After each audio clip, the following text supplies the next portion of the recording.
4 o'clock hour starts with Jon Cooper, Ourlad's guide to the NFL draft. Draft, of course, is now just 2.5 weeks away. NFL draft with the number one pick with Carolina because of the trade with Chicago. Jon Cooper joins us on 365 Sports. So we had the story, I guess, a day or two ago. Jalen Carter, great player at Georgia, has a little baggage, but that Drew Rosenhaus's agent mentioned they were not going to visit schools or teams, franchises that did not have a top 10 pick. Is that normal? Well, I've never heard of that before, but but hey, nothing surprises me anymore. Yeah, no, that's definitely true, John. What have you seen as the moving and shaking in this draft as we're starting to probably wind up pro days all together here? Who's maybe dipped in your estimation and who's starting to creep up? Well, I haven't really noticed anybody that's dipped, other than Carter, being the potential, problems. The teams are kind of trying to figure out, okay, is he worth a top 10 pick based on a couple of incidents? And, to my way of thinking, he probably will still go in the top 10 unless something shows up down the line, something in that security report they get the week before the week of the draft. If something shows up that is unexpected.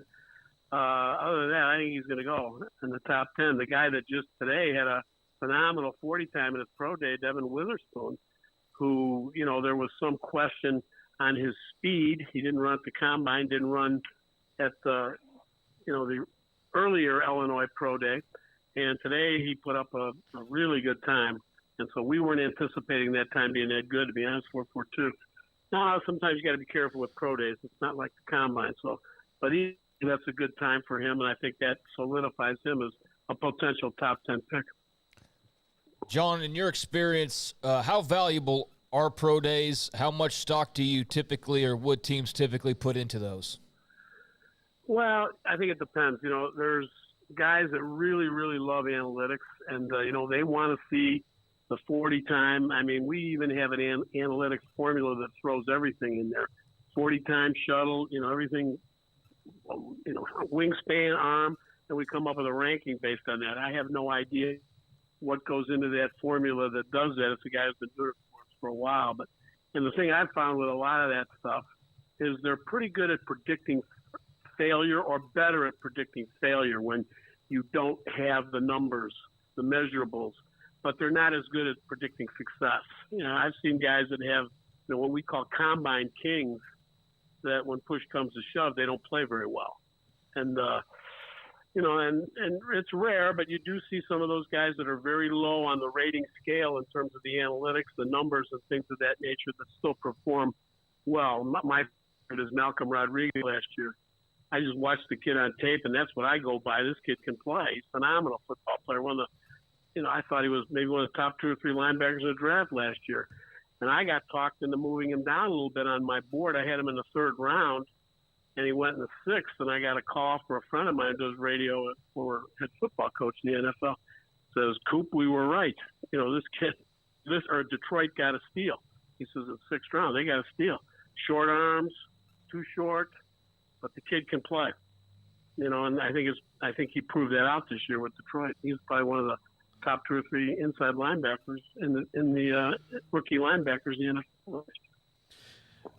John, a lot of teams, a couple teams have 2 first-round picks this year. Houston, Seattle, Detroit, all multiple first-round picks. Philadelphia. Who do you expect to see move and shake on that end of it and try to do something, maybe package and move, or be able to trade down and make some maybe interesting things happen? Well, you just go to the very top, not the top, but the 3rd pick in the draft with Arizona. I got to believe that some of these teams that really badly want a quarterback are going to be going at Arizona to try to get that pick. And again, I don't know who that would be. People are, kind of sly about that. They throw things out and there's all kinds of rumors. Is Atlanta looking to trade up? Is Atlanta concerned? They want a quarterback, one of these guys. Is Tennessee interested in that? Would Tennessee trade with Chicago for somebody like, for example, Levis slips down that far? Chicago may be looking to move down again. Seattle's got a pick that could be attractive, as does Detroit. So yeah, there could be, all kinds of things. There's talk that Tennessee wants to move. There's talk that, Houston, might want to trade down with 12. I think Houston's pretty settled on drafting a quarterback at 2. I think there's some stuff out there that maybe that's not the case. And, I remember former general manager Bill Tobin once telling me, listen to everything, believe half of it, maybe a third. John, how do you feel about Hendon Hooker out of Tennessee? I really like him.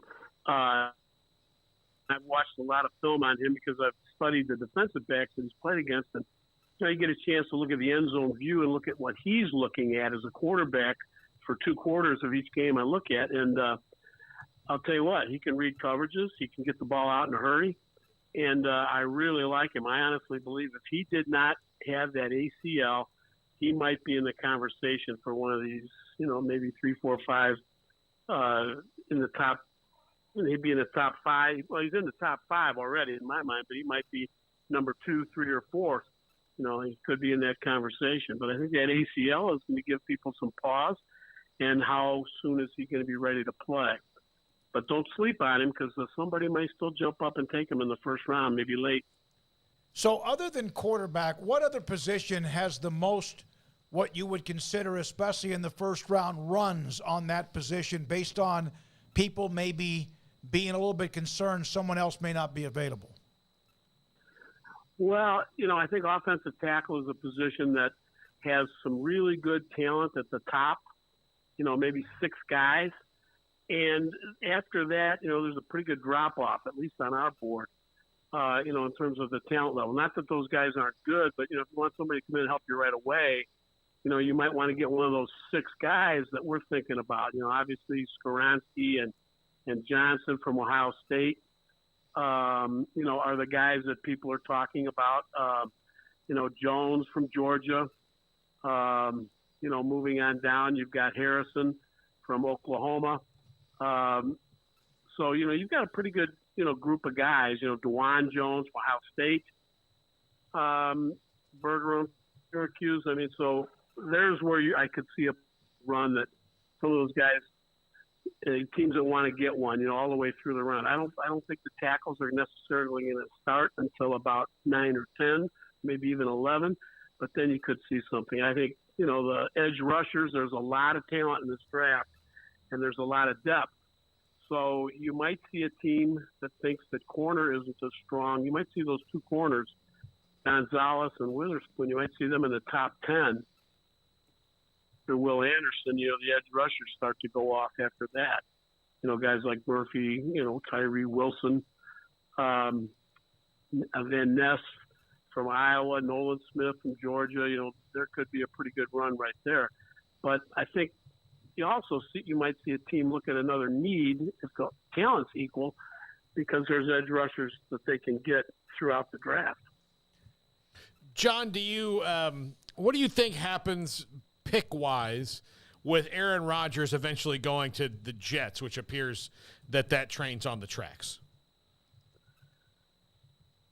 Well, I think what I'm hearing, and again, it's probably the same thing you're hearing, is that the Jets are going to give them their second-round pick, and there's going to be a conditional pick next year.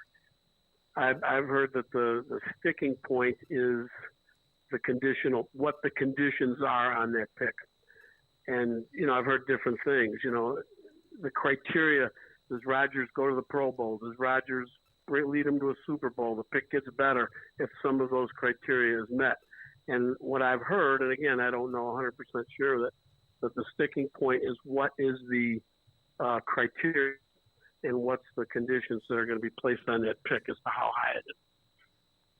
John, Texas has a good number of prospects. Obviously, Bijan's getting a lot of attention, but I was curious about DeMarvion Overshone, linebacker, kind of a hybrid guy, very long and athletic, and seems like he would be a pretty ideal fit for this day and age of defensive players.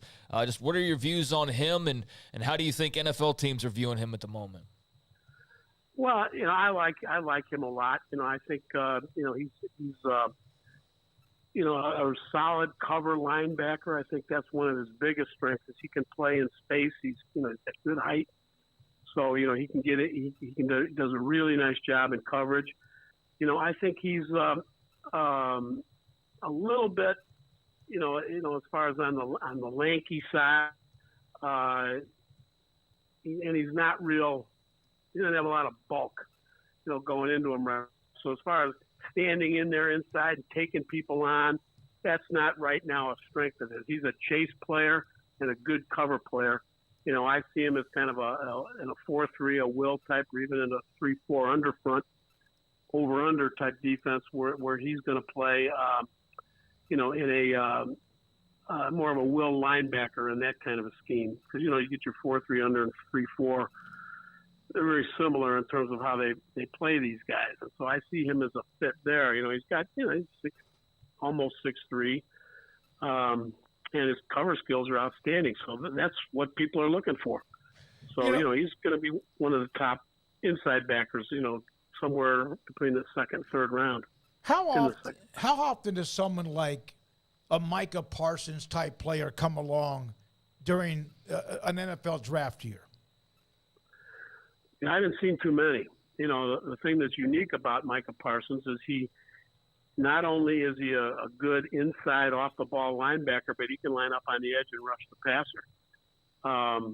And that's obviously you can use him in so many different ways.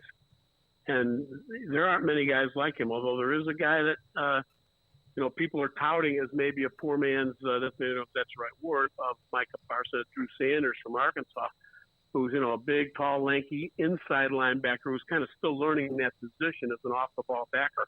But he had a great year for Arkansas. And, he was an edge rusher in a rotation at Alabama. He didn't see a lot of snaps for Alabama with all the talent they have. But he certainly has that talent. I don't put him in the same category as Micah Parsons, but I think he's a solid player that, some people are talking about him as a first-round pick. But I'd say for sure he's going to be in the upper second round.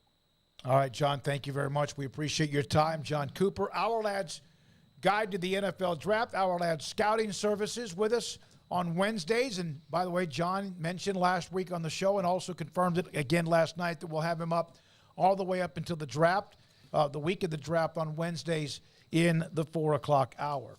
We'll have